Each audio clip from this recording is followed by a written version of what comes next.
Assalamualaikum warahmatullahi wabarakatuh.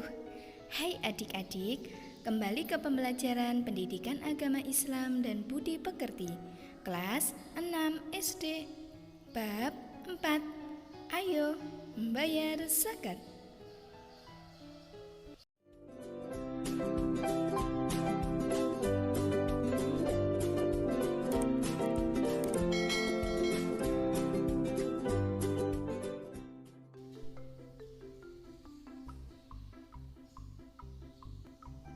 Hai adik-adik, amati gambar berikut ini.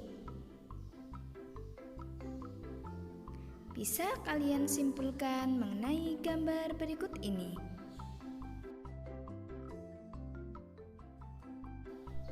Hai adik-adik, mari memahami makna zakat.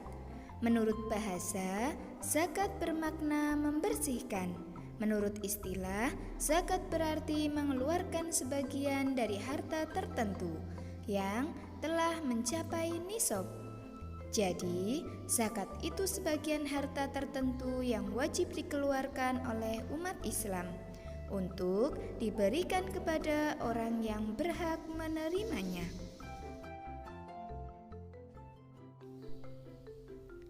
Selanjutnya, macam-macam zakat. Mengeluarkan zakat adalah wajib bagi umat Islam yang mampu. Tahukah kalian, kewajiban umat Islam bukan hanya mengeluarkan zakat fitrah di bulan Ramadan atau menjelang Idul Fitri, tetapi mengeluarkan zakat mal atau kita sebut zakat harta jika telah mencapai batas jumlah tertentu dalam 1 tahun atau nisab.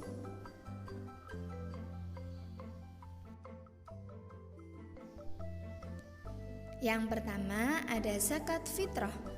Pengertian zakat fitrah. Zakat fitrah adalah mengeluarkan beras atau bahan makanan pokok lainnya sebesar 2,5 kg atau 3,5 liter tiap orang. Beras atau bahan makanan pokok yang telah terkumpul tersebut akan dibagikan oleh amil zakat atau petugas pengumpulan zakat kepada orang-orang yang tidak mampu.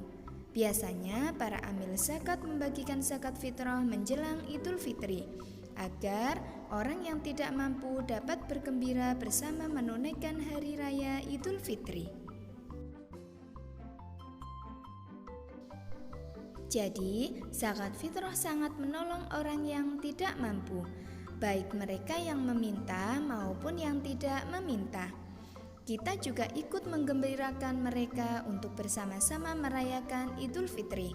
Waktu membayar zakat fitrah boleh dilakukan mulai tanggal 1 Ramadan sampai menjelang sholat Idul Fitri.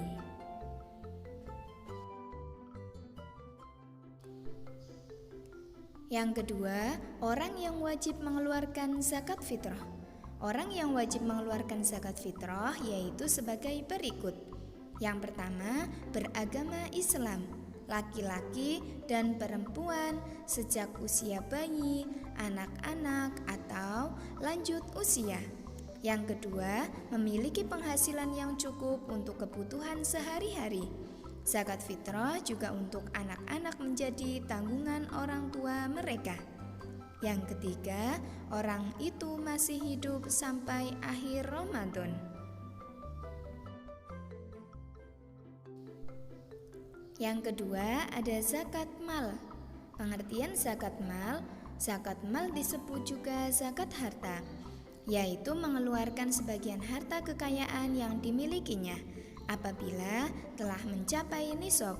Pengertian nisab adalah lama waktu suatu harta menjadi milik seseorang dalam jumlah tertentu.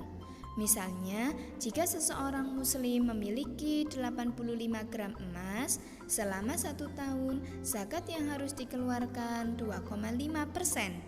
Atau jika harga emas 1 gram 400.000, nilai nisabnya adalah 85 gram dikali 400.000. Hasilnya 34 juta. Zakat yang harus dikeluarkan 2,5% dari 34 juta, yaitu 850. Zakat mal dimaksudkan untuk membersihkan harta yang dimiliki karena di dalam harta itu terdapat hak fakir miskin. Yang kedua, ada syarat wajib zakat mal. Syarat wajib zakat mal sebagai berikut. Yang pertama, pemilik harta adalah orang Islam. Yang kedua, pemilik harta telah balik dan berakal atau tidak gila. Yang ketiga, harta tersebut termasuk dari jenis-jenis harta yang wajib dizakati. Yang keempat, harta tersebut telah mencapai 1 tahun. Dan yang kelima, harta tersebut milik sendiri. Yang ketiga, jenis harta yang dizakati. Jenis harta yang wajib dizakatkan seperti berikut. Yang pertama, perhiasan emas dan perak yang disimpan. Yang kedua, uang simpanan yang telah mencapai 1 tahun. Yang ketiga, harta atau uang yang diperoleh dari usaha berdagang atau bekerja. Yang keempat, hasil pertanian misalnya padi dan palawija. Yang kelima, binatang ternak misalnya kambing, sapi, dan kerbau. Yang keenam, barang temuan misalnya perhiasan, uang logam yang terbuat dari emas atau guci yang tinggal nilainya. Orang yang berhak menerima zakat. Orang yang berhak menerima zakat disebut mustahik zakat. Allah Subhanahu wa Ta'ala telah menetapkan golongan orang yang berhak menerima zakat dalam firman-Nya dalam Quran surat At-Taubah ayat 60 sebagai berikut. Hai adik-adik, bisa kalian pahami Quran surat At-Taubah ayat 60 di bawah ini.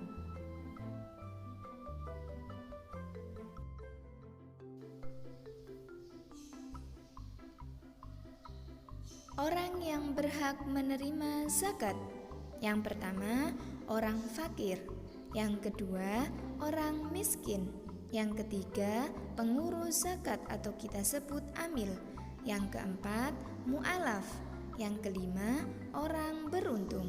Yang keenam, orang yang berjuang pada jalan Allah atau kita sebut fisabilillah. Yang ketujuh, hamba sahaya. Dan yang kedelapan, Ibnu Sabil. Selanjutnya hikmah berzakat. Yang pertama, membersihkan harta dan jiwa pembayar zakat dari sifat kikir, tamak, atau rakus. Yang kedua, membantu orang yang kesusahan atau kesulitan dari segi ekonomi. Yang ketiga, mendorong manusia untuk berjiwa sosial dan peduli kepada sesama. Yang keempat, mendorong manusia untuk bersikap jujur dan bertanggung jawab atas harta yang dimilikinya. Yang kelima, mengingatkan manusia bahwa harta dan kekayaan yang dititipkan hanya milik Allah Subhanahu wa Ta'ala. Hai adik-adik, sekian pembelajaran pendidikan agama Islam dan budi pekerti kelas 6 SD. Wassalamualaikum warahmatullahi wabarakatuh.